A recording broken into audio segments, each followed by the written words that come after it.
Federal Ministers, Chief of Naval Staff, senior leadership of the armed forces, delegates, and exhibitors. Assalamu alaikum.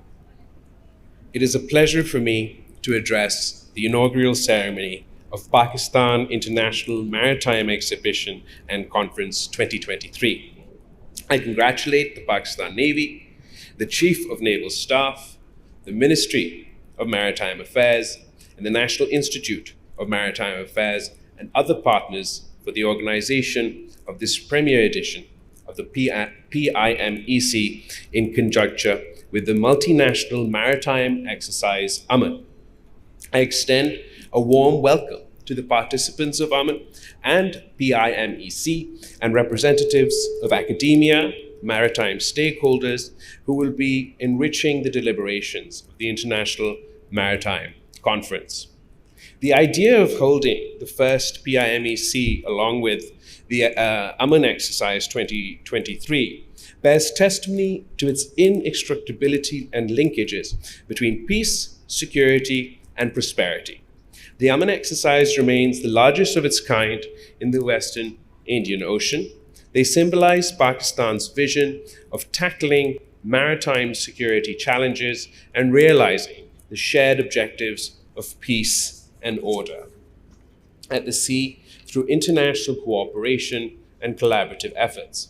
Likewise, building on the success of Aman, PIMEC can serve as a platform for shared prosperity and a gateway for international manufacturers and suppliers of maritime technologies to explore new avenues of cooperation through joint ventures, outsourcing, and collaborations. Ladies and gentlemen, as early as the 5th century BC, a Greek strategist noted, "Whoever can hold the seas has command of everything." This was a due recognition of the fact that the oceans have always been central to the sustenance of life on Earth. Apart from being a source of livelihood from times immemorial, living and non-living resources, oceans and seas have been conduits for travel, trade, and means of connecting civilizations. The contemporary global challenges of climate change reminds us of the significant role of oceans as regulators of natural climate, recyclers of the world's carbon dioxide, and a principal supplier of life-sustaining oxygen. Around 90% of global trade by volume and 70% by value travels via sea.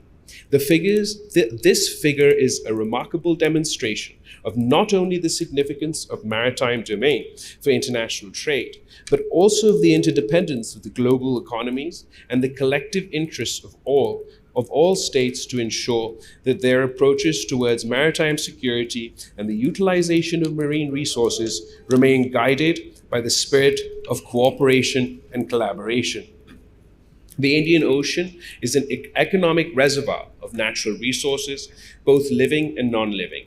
It contains countless varieties of fish, deep sea minerals, and fossil fuels, in addition to the vast potential for tourism.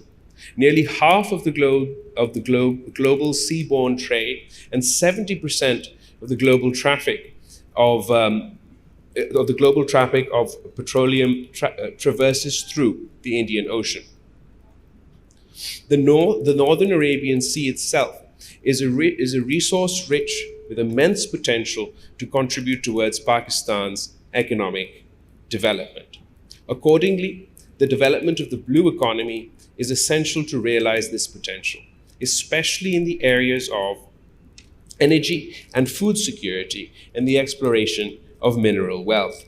Development of efficient shipbreaking industry, transshipment ports, fisheries industry, coastal tourism, water sports, aquaculture are a few areas which merit our attention. We must also have more focus on conservation and sustainability so that we can not only benefit from our ocean resources, but also ensure sustainable benefit for future generations. To achieve maximum results, integration of public-private partnership amongst maritime industries is a must. New idea and entrepreneurship and management skills mastered by the private sector are indispensable for success in all public sector industries, including defense. The potential of academic and R&D organizations must be incorporated for enhancing efficiency and productivity for our maritime sector. At the government level, we will continue to strive and create a business and environment-friendly in an environment for investment in human capital and professional development in this demand-driven industry.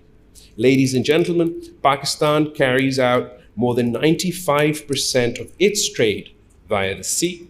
The economy of Pakistan is therefore wedded to sea-based commerce. Our vision of geoeconomics is built around Pakistan's ideal location to act as a hub of trade and energy connectivity and integration between Asia, Europe, and Africa. Our security and economic independence on the sea makes it necessary for Pakistan to build international partnerships in maritime domain for developing the blue economy and preserving the security of sea lines of communication against the threats posed by terrorism, piracy, drug trafficking, human smuggling, and arms proliferation. Pakistan has therefore been playing an active role in the combined task forces 150 and 151 against terrorism, piracy, and other illicit activities. Pakistan Navy has commanded these multinational task force on several occasions with distinction. As a party to the law of the Sea Convention, Pakistan is strongly committed to the rights and obligations of states concerning the governance of oceans, their resources, navigation rights, and freedoms. The current global security environment is characterized by unprecedented challenges.